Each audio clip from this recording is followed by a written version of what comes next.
Olá, meu amigo advogado, minha amiga advogada.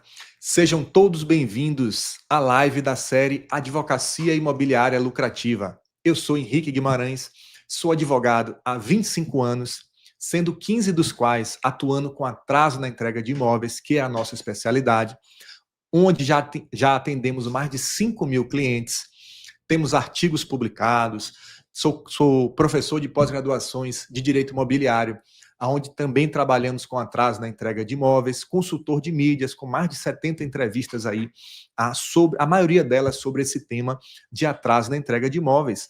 E na live de hoje, nós vamos falar especificamente sobre as principais teses para advogar com atraso na entrega de imóveis. Vamos entregar um conteúdo muito bacana, que vai agregar muito na sua carreira, e estamos falando de um nicho que é muito promissor na advocacia. Vamos lá, meus caros. Quero fazer uma provocação aqui para vocês, inicialmente.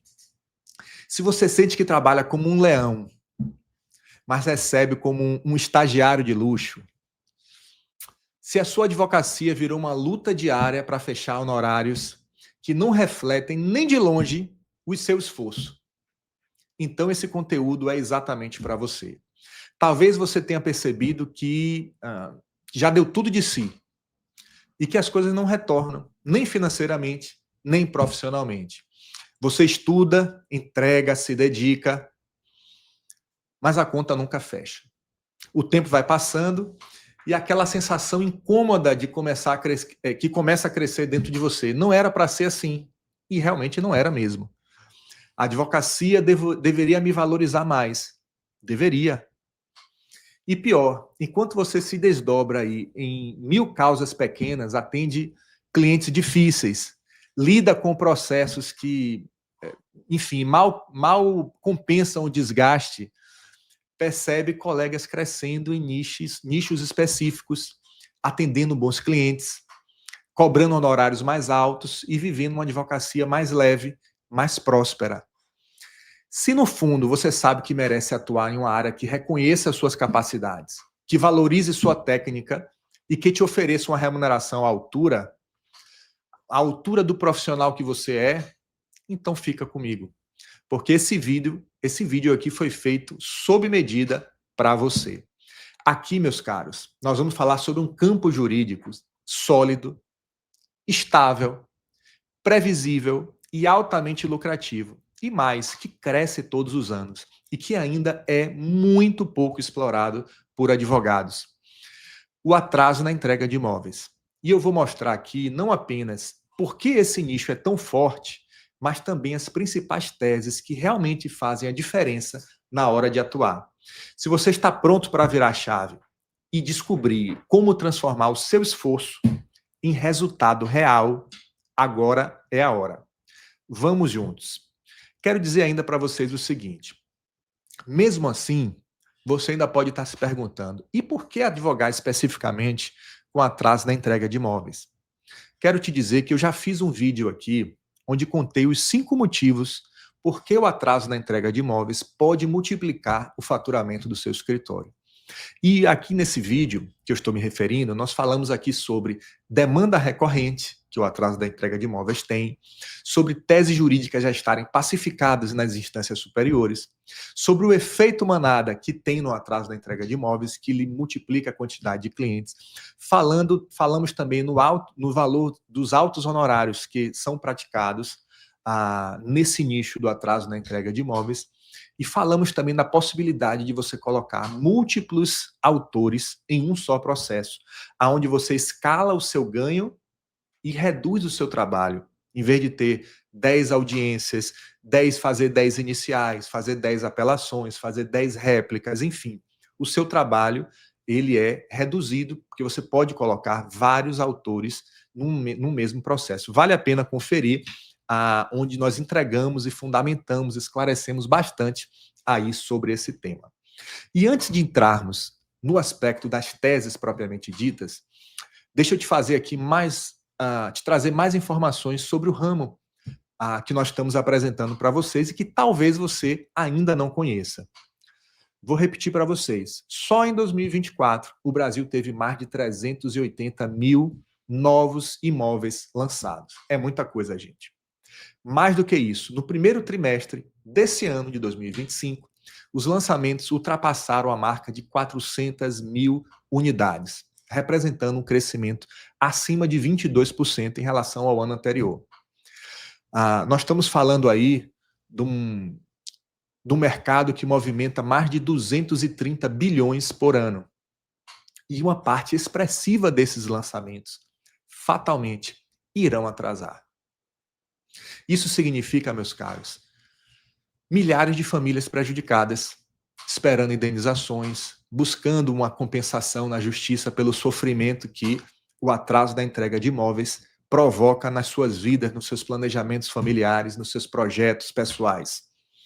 E é nessa hora que entra o advogado que está preparado, que conhece as teses, que acompanha e se dedica e se posiciona como especialista nesse nicho especificamente, aí se diferenciando dos demais advogados, porque, não se enganem, meus caros, os números apontam que o Brasil tem mais de 1.400.000 advogados. É cerca de um advogado para cada 164 pessoas no país. É muito advogado.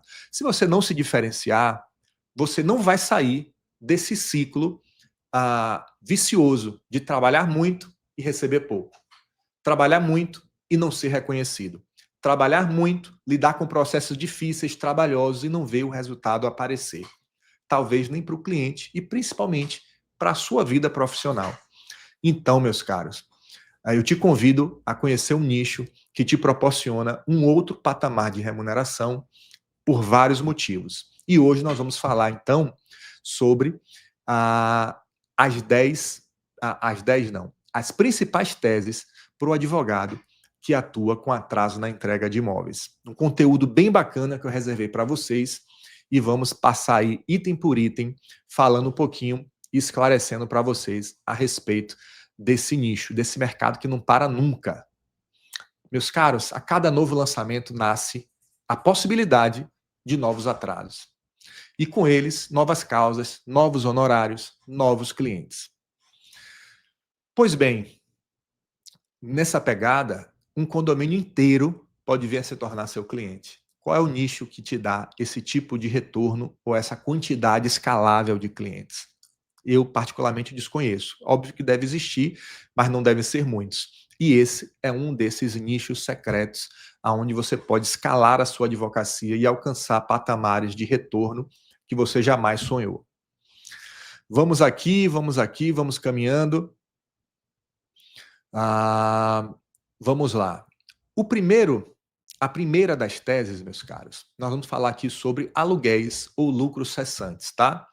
O que é o aluguel ou lucro cessante?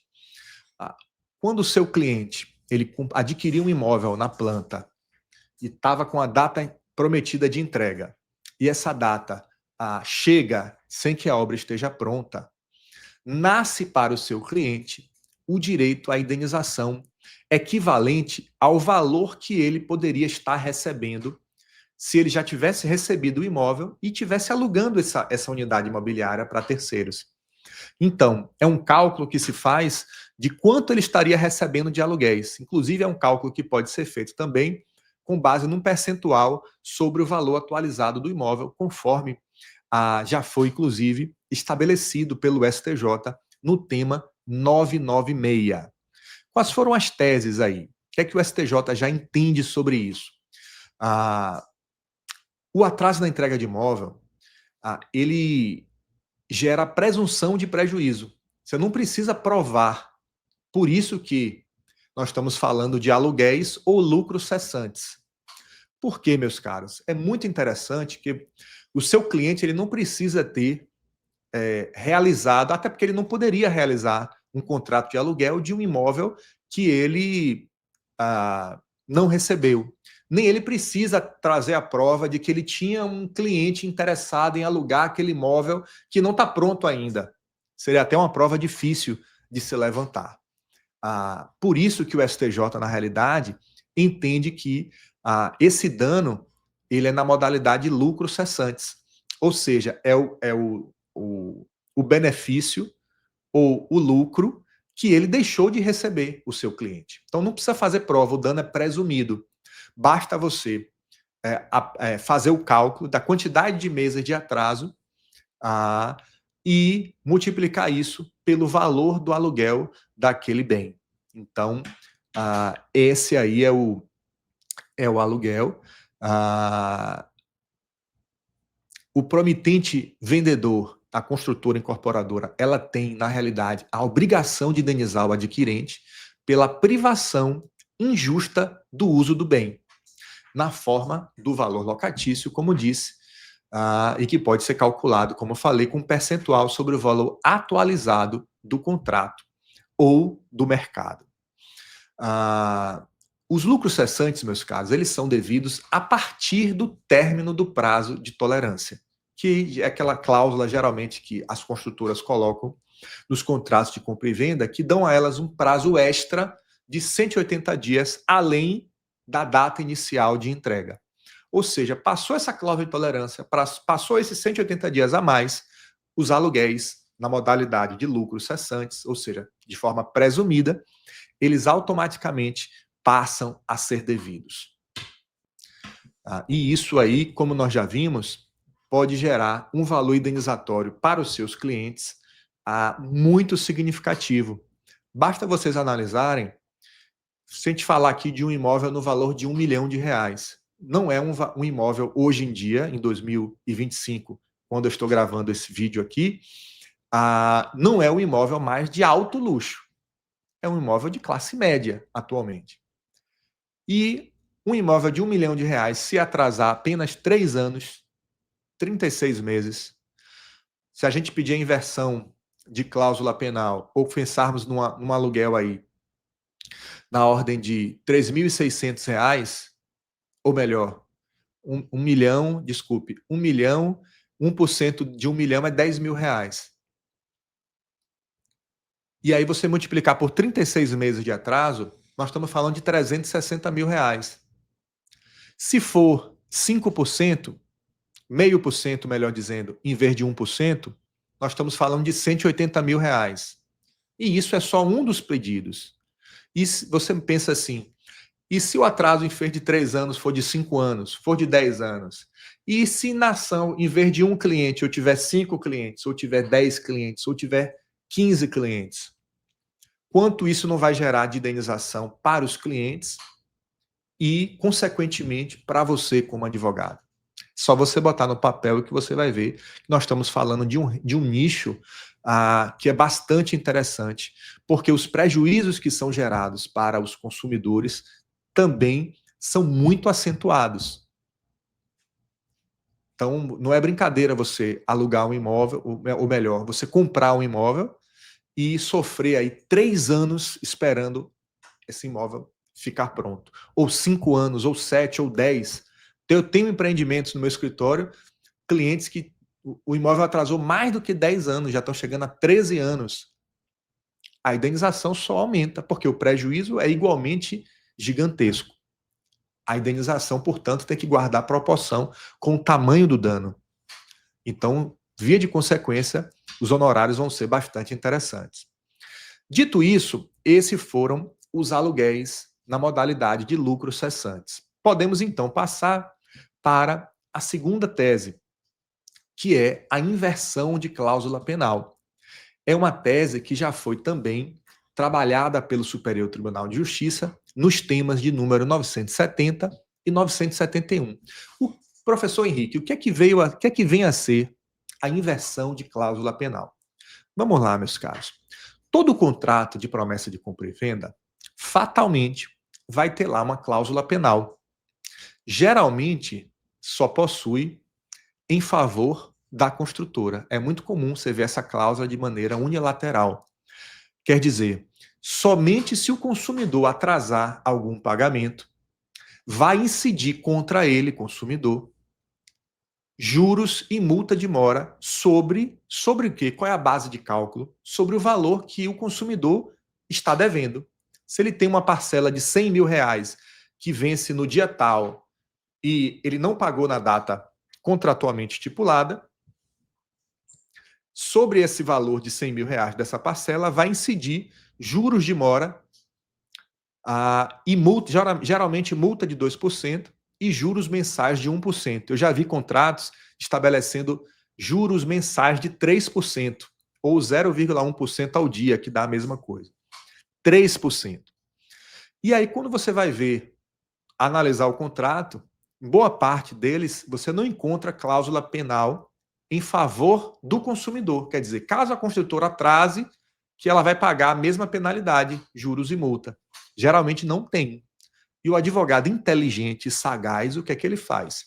Ele usa os princípios da boa-fé objetiva, da função social do contrato, princípio do equilíbrio nas relações de consumo, porque sim, a relação entre o cidadão comum que adquire um imóvel e a construtora é uma relação de consumo, protegida e regida pelo Código de Defesa do Consumidor. Então você olha para esse contrato e diz, juiz, espera aí, esse contrato está em desequilíbrio. Só tem cláusula penal em favor da construtora. Então eu peço que o senhor aplique o princípio do equilíbrio nas relações de consumo para estabelecer essa mesma cláusula em favor do consumidor. E invariavelmente isso vai acontecer, porque inclusive já está pacificado no Superior Tribunal de Justiça e muito antes dessa pacificação acontecer, os tribunais já reconheciam esse direito. E o que é que diz esses temas aí, 970 e 971? Vamos lá. A cláusula penal moratória, ela tem a finalidade de indenizar pelo adimplemento tardio da obrigação e, em regra, estabelecida em valor equivalente ao locativo, afastada a sua acumulação com lucros cessantes. Quer dizer que o consumidor ele vai ter direito ou à inversão de cláusula penal ou aos lucros cessantes. Não pode ser um e outro. A inversão de cláusula penal, normalmente a construtora aplica 1% ao mês sobre o valor da dívida do consumidor. E o que é que o consumidor faz quando inverte? Ele diz, juiz, quem está atrasado, quem está inadimplente não sou eu, é a construtora. Então aplique a mesma regra. É você virar o veneno contra o feiticeiro. E você dizer o seguinte, ela está inadimplente, então ela é que tem que me pagar 1% sobre o valor da dívida que ela tem comigo. E o que é que a construtora está devendo ao consumidor? O imóvel. Por isso que o STJ estabeleceu sobre o valor do imóvel, colocou o imóvel como base de cálculo. Porque o que a construtora está em inadimplência é exatamente a entrega do imóvel. Então tem que ser exatamente sobre a totalidade do valor daquele bem e não sobre o valor total pago pelo cliente, como alguns juízes equivocadamente estabelecem, em desacordo com o que estabelece aí, que já decidiu o Superior Tribunal de Justiça. Atenção, é sempre sobre o valor atualizado do imóvel, não pode nem ser sobre o valor de contrato do imóvel. Por que não pode ser sobre o valor de contrato? Porque as ações demoram na justiça, às vezes 2, 3, 5, 10 anos, não se sabe quanto, a depender de onde você vai estar tramitando esse processo, em que tribunal, enfim. Então, imagine você comprar um imóvel que vale 1 milhão hoje, você vai executar daqui a 10 anos, vai iniciar o cumprimento de sentença, e o imóvel já vale 3 milhões. Então, o aluguel não pode estar em cima de um valor de aluguel defasado. Tem que refletir o valor de aluguel do momento. Por isso que é sempre sobre o valor atualizado do imóvel. E aí, o tema 971, meus caros, ele diz o seguinte, que no contrato de adesão firmado entre o comprador e a construtora incorporadora, havendo previsão de cláusula penal apenas para o inadimplemento do adquirente, ou seja, do consumidor, deverá ela ser considerada para a fixação da indenização pelo inadimplemento do vendedor no atraso na entrega, aplicando-se a multa por simetria. É exatamente isso, é a consagração do princípio da boa-fé objetiva. Afinal de contas, não é razoável e repugna ao sentimento de boa-fé você, construtora, incorporadora, você elabora o contrato unilateralmente, portanto, é um contrato de adesão, o consumidor não tem direito a discutir nenhuma cláusula, a interferir em nenhuma cláusula no contrato. O contrato já vem pronto e acabado, e ele é imposto. E, não por acaso, só tem cláusula penal em favor daquela parte fornecedora que elaborou o contrato. Ela não bota a cláusula penal contra si própria. Ela só bota a cláusula penal em desfavor do consumidor. E aí é que o advogado inteligente vai operar, vai atuar de forma assertiva para poder virar esse jogo, virar essa mesa e promover o equilíbrio contratual, gerando aí, portanto, um resultado satisfatório, um resultado indenizatório que vai fazer frente ao sofrimento que a construtora está impingindo ao seu próprio cliente, que confiou na sua marca, que acreditou na promessa da data de entrega e que viu seus sonhos e seus planos serem frustrados. Um outro ponto importante, vamos falar agora da terceira tese, que é exatamente dos danos morais. Meus caros, a jurisprudência do Superior Tribunal de Justiça é consolidada no sentido de que o mero atraso na entrega de imóvel, decorrente do descumprimento contratual, ele não gera, por si só, dano moral indenizável. Porém, o próprio STJ também tem jurisprudência consolidada no sentido de que, se esse atraso é revertido de algumas particularidades, como, por exemplo, um atraso que já ultrapassa o período de 1 ano, aí sim o STJ reconhece que o dano moral é devido. Então, situações que o atraso é maior do que 1 ano, o consumidor tem sim direito a receber danos morais e o advogado inteligente não vai ficar apenas na jurisprudência mais rasa. Ele vai aprofundar seu estudo, vai aprofundar sua pesquisa e vai lá descobrir que não existe uma proibição jurisprudencial para o dano moral em atraso na entrega de imóveis. Se você aprofundar um pouco mais, você vai ver que o atraso sendo superior a 1 ano, o consumidor tem direito a receber danos morais. E aí a sua ação vai ganhando envergadura, vai ganhando corpo. Bom, importante dizer que, de forma geral, se o atraso é inferior a 1 ano, o dano moral ele não vai ser presumido.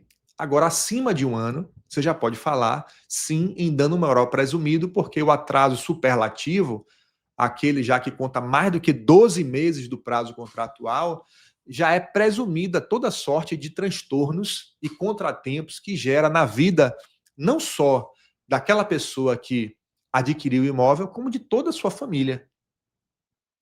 Porque gera um impacto, sem sombra de dúvida. A pessoa ali tinha plano de se mudar porque o filho ia estudar numa outra escola, e aí esse plano fica em suspenso, ou então começa a escola, a obra não ficou pronta, ele tem que fazer um deslocamento, às vezes, de longas distâncias, ou porque o trabalho dele vai se mudar para lá e seria melhor para o trabalho, o chefe pediu. São inúmeras as circunstâncias da vida que nos faz querer mudar de endereço.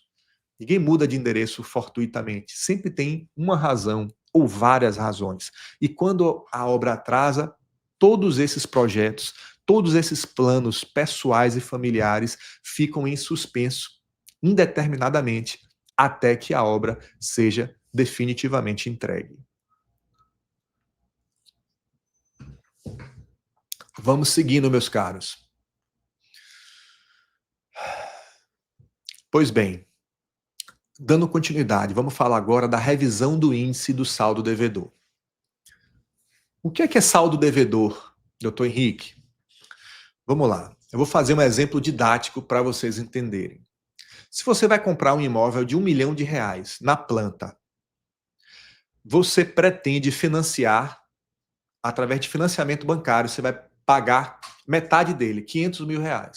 E R$500 mil, outros, você pretende pagar de maneira parcelada ao longo da construção. A construção vai durar aí 2 anos. Então, o seu planejamento eu vou pegar 5 mil e vou diluir aí em 24 parcelas. Ou melhor, eu vou pegar 500 mil e vou diluir em 24 parcelas. E vou financiar 500 mil. Pois bem, esse 500 mil que você vai financiar, que você só vai pagar quando a obra estiver pronta e você vai pagar mediante financiamento bancário, ele não fica lá com o valor congelado, esperando os 2 anos de construção, o valor não fica congelado. Ele vai sendo reajustado mês a mês pelo INCC, que é o Índice Nacional da Construção Civil, que reflete a inflação dos insumos da construção civil. Então, depois de 2 anos, quando você for financiar, você não vai financiar mais 500 mil, você vai financiar talvez 550, 600 mil. Só que o que é que acontece? A obra está prometida para ficar pronta em 24 meses. Quando chega na data, o seu saldo devedor já saltou de 500 para 580 mil, vamos supor. Só que a obra não ficou pronta. E o que é que costuma acontecer? O que é que as construtoras / incorporadoras fazem?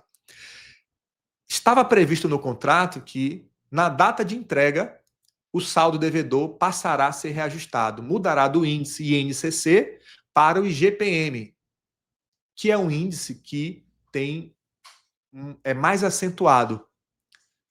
A sua dívida vai evoluir e vai crescer mais rápido pelo IGPM. Só que, como entender razoável que a construtora aplique a mudança do índice de reajuste do seu saldo devedor para um índice que é mais gravoso para você, consumidor, justamente no período em que ela, construtora, está inadimplente e a obra está atrasada? Não tem algo de errado aí? Pois pasmem, meus caros. Isso acontece e muito na prática. Nós nos deparamos no dia a dia da vida forense com dezenas, com centenas de situações como essa. É injusto? É muito injusto. Acontece na prática? Acontece e muito. E o que é que o STJ decidiu? O STJ decidiu o quê? Que durante o período que a obra estiver em atraso, o índice que reajusta o saldo devedor, ele deve ser apenas exclusivamente o IPCA, que é um índice que é mais ameno, sobe menos a dívida. O STJ entendeu que a dívida ela não deve ficar congelada.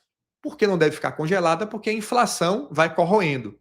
Mas ela deve ser utilizado apenas um índice que seja mais ameno, e não o IGPM. Ou seja, você vai poder pleitear judicialmente que durante aquele período que a obra ficou em atraso, seja 1 ano, seja 2, seja 5, seja 10, o saldo devedor do seu cliente seja reajustado pelo IPCA apenas, ou outro índice menos, salvo se o índice do seu contrato ou do contrato do seu cliente seja menos gravoso do que esse. Aí prevalece o índice do contrato. Mas como na prática, normalmente, o que acontece é que os índices dos contratos são muito mais gravosos para os consumidores, então o STJ estabeleceu o IPCA. Então o que é que acontece? Você vê na prática que seu saldo devedor estava lá em 580 mil, mas a obra atrasou 3 anos. Aplicando o IGPM, foi para 750. Aí você vai fazer o recálculo disso, de 580 na data de entrega, até a data que a obra ficou de fato pronta, todos os 3 anos de atraso, subiu de 580 para 750. Aí quando você recalcula isso pelo IPCA, você vai ver que não deveria ter subido até 750, deveria ter subido até, sei lá, 680. E aí você vai ter direito a receber de volta, o seu cliente, no caso, essa diferença, a maior, que foi cobrada indevidamente. E é mais uma tese que nós trabalhamos no atraso na entrega de imóveis, que já está pacificada no Superior Tribunal de Justiça, e ocasionando com isso que as discussões nos tribunais sejam muito mais amenas. Não é que a construtora vai aceitar de bom grado, mas elas enfrentam uma luta em glória de lutar contra teses que já estão pacificadas. Elas vão defender nas suas defesas, nas suas contestações, recursos, ela vai se posicionar contra a tese, mas adivinhe quem vai ganhar? A construtora ou a tese do STJ? Não faz muito sentido, né? Pois bem, meus caros, dando seguimento, nós vamos falar agora o seguinte: corretagem e taxa SAT. A corretagem é a intermediação imobiliária. É aquela imobiliária ou aquele corretor que trabalhou na intermediação da venda e que a construtora costuma transferir esse ônus para o consumidor adquirente. O que é que o STJ decidiu sobre isso? Não só sobre a corretagem, sobre a taxa SAT, que é uma taxa que as construtoras costumam cobrar para prestar ali uma espécie de serviço de consultoria documental, para poder organizar toda a sua papelada para que o seu financiamento funcione bem, flua bem. Eles oferecem esse serviço e cobram de maneira impositiva obrigatória. Pois bem, o STJ, no julgamento do tema de número 938, já decidiu que, primeiro, essa taxa SAT, ela é ilegal, ela é abusiva, ela não pode nem deve ser cobrada. Se o seu cliente foi cobrado, por isso, você vai fazer a prova que foi pago esse valor e vai pedir o reembolso, a restituição desses valores pagos. Com relação à corretagem, o que é que o STJ decidiu? O STJ decidiu, meus caros, que as construtoras podem transferir a responsabilidade pelo pagamento da taxa de corretagem para o consumidor adquirente.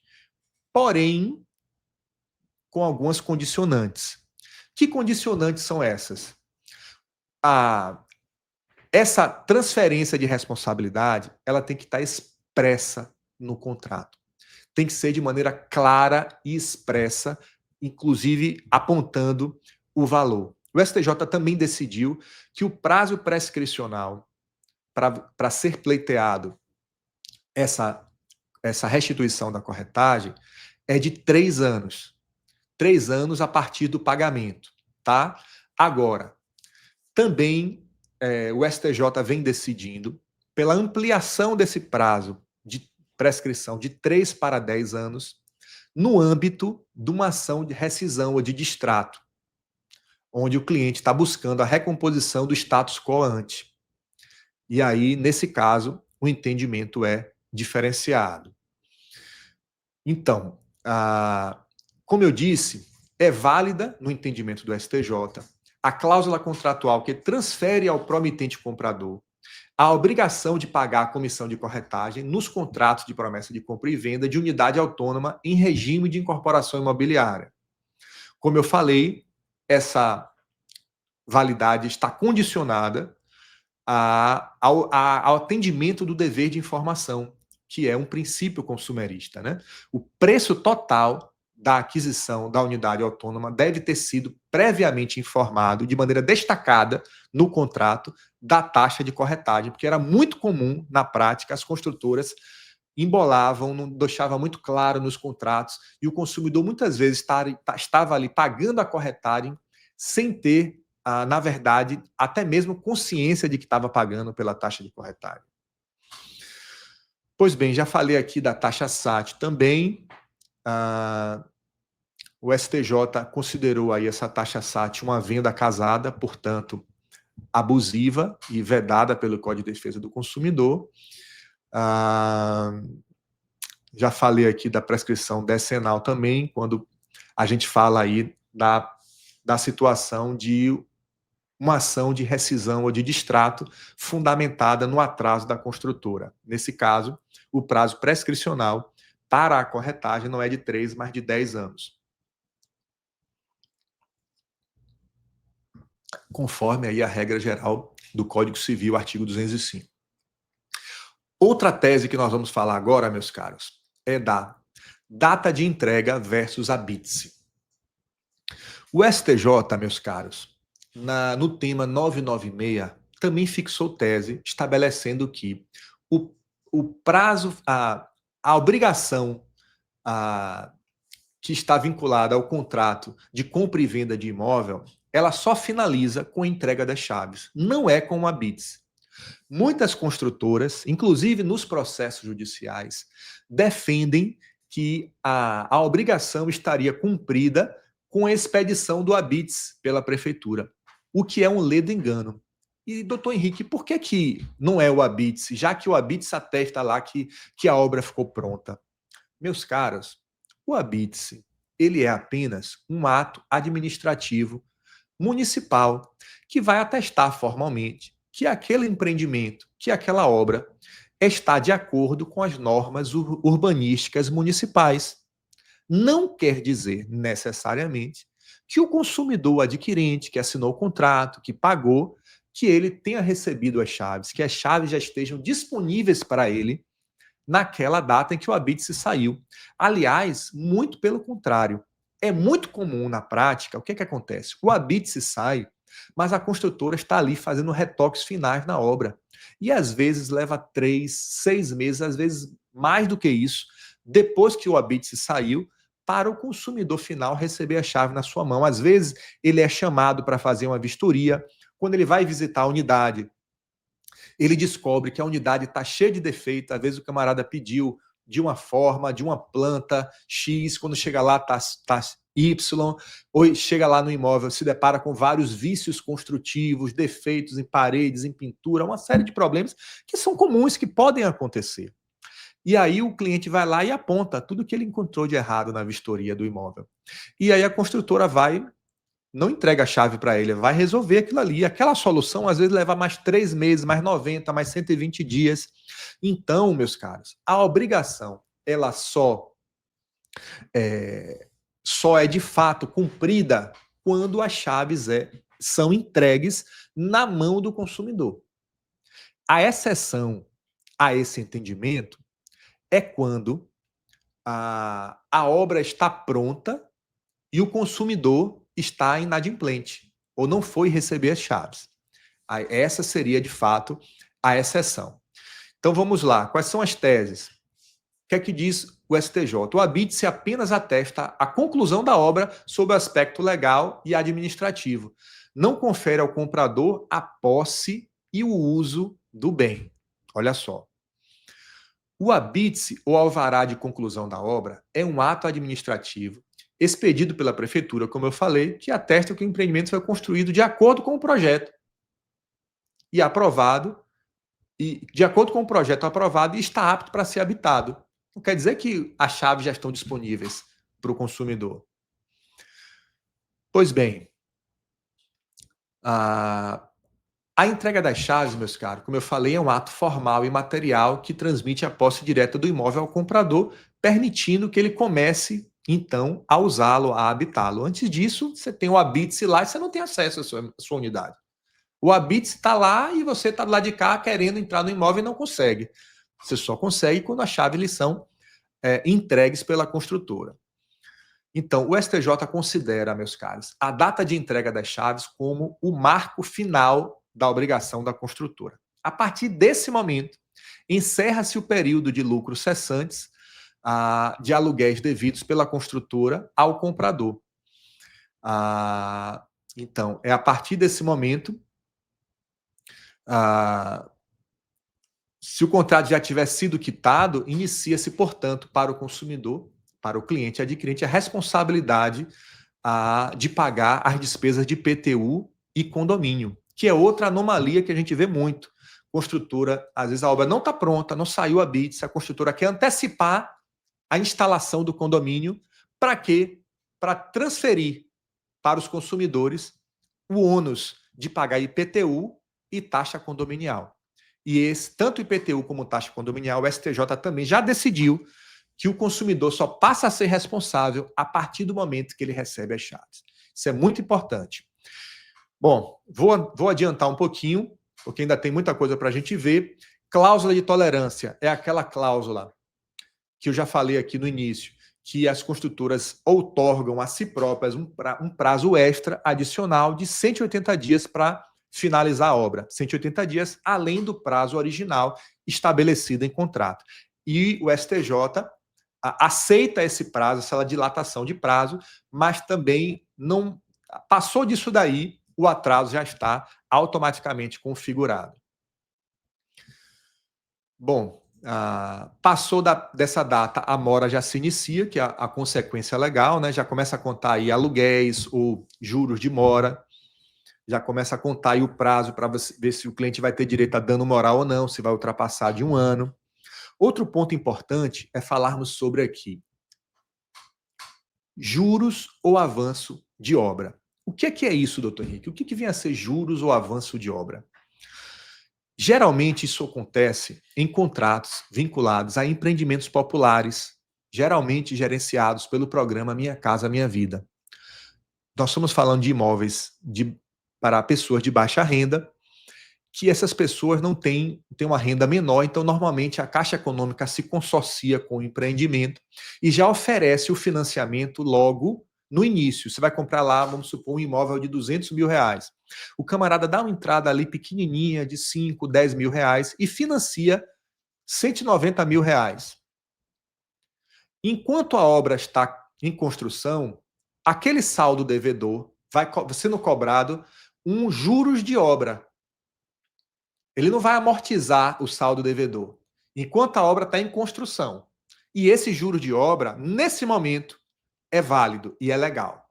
O problema acontece quando a obra ultrapassa o prazo de entrega e a construtora, ou melhor, a Caixa Econômica Federal, continua cobrando juros de obra com a obra atrasada. Enquanto a obra está dentro do prazo, a cobrança de juros de obra ou avanço de obra, que é a mesma coisa, ela é legal, é legítima. Mas, uma vez ultrapassado o prazo de entrega, essa cobrança ela passa a ser automaticamente ilegal. Ela é indevida. O STJ já fixou esse entendimento também no tema de número 996. Por quê? Porque não é razoável que o consumidor fique pagando juros de uma obra que está atrasada. Para vocês terem uma ideia, tem obra que fica paralisada por 10 anos. Tem obra que não é retomada mais nunca, que a construtora abandona e acaba por isso mesmo, e não é retomada nunca. E se você, advogado, não entrar com uma ação para defender seu cliente e pedir a suspensão dessa cobrança, tem casos que a Caixa fica cobrando por mais de 10 anos. É um absurdo. E o STJ já demonstrou sensibilidade a isso e já atuou nesse sentido, já deliberou nesse sentido, aí estabelecendo que se torna abusiva a cobrança de juros de obra ou avanço de obra quando a obra está atrasada, ou seja, após o prazo de entrega da obra. Vamos lá. O que é que a gente tem mais aqui para a gente falar?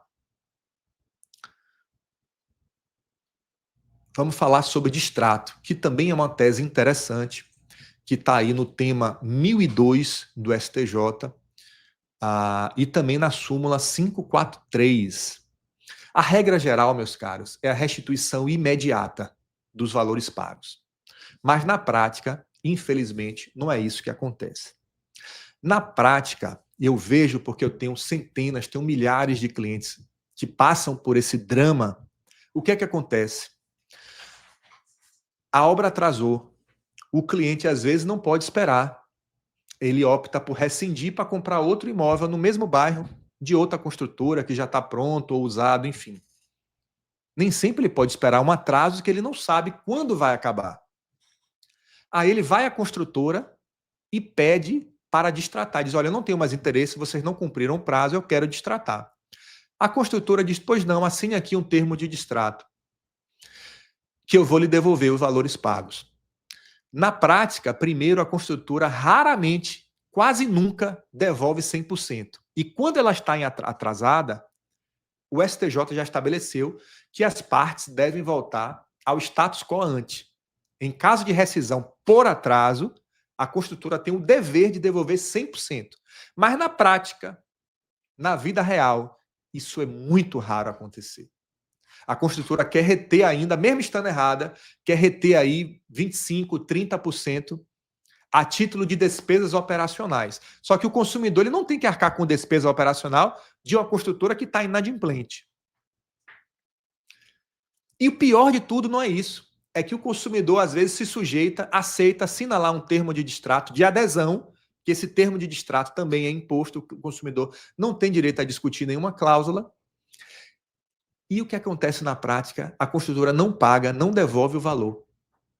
E aí, o que é que acontece com esse cliente, com esse consumidor? Ele vai bater na porta do escritório do advogado. Doutor, eu assinei o distrato com a construtora já vendeu o meu imóvel, ou melhor, já revendeu o meu imóvel a terceiros e não me pagou. E diz que não tem previsão de pagar. E sabe o que acontece, meus caros, na prática? Você, advogado, entra com uma ação, já tem súmula 543 dizendo que a restituição deve ser de imediato. A construtora com seus advogados brigam na justiça para não devolver. Ela já vendeu, já revendeu o imóvel para terceiro e fica ali degladiando na justiça para não pagar, para não restituir ao consumidor. É o cúmulo da má-fé, gente. Mas isso é vida real dos corredores do Poder Judiciário brasileiro. É com isso que a gente se depara. Consumidores litigando por anos na justiça para receber de volta. Anos na justiça. Ela já recebeu a construtora, você pagou ali 50%, 60% do valor do imóvel, você quer seu dinheiro de volta. Ela não cumpriu o contrato, você tem direito de receber de volta. Aí o que ela faz? Ela revendeu o seu imóvel a terceiro, ganhou 100% do valor, às vezes mais valorizado, porque já passou algum tempo, o imóvel se valorizou, ele vende às vezes ali por um valor 120% do valor que você comprou, do que vendeu para você.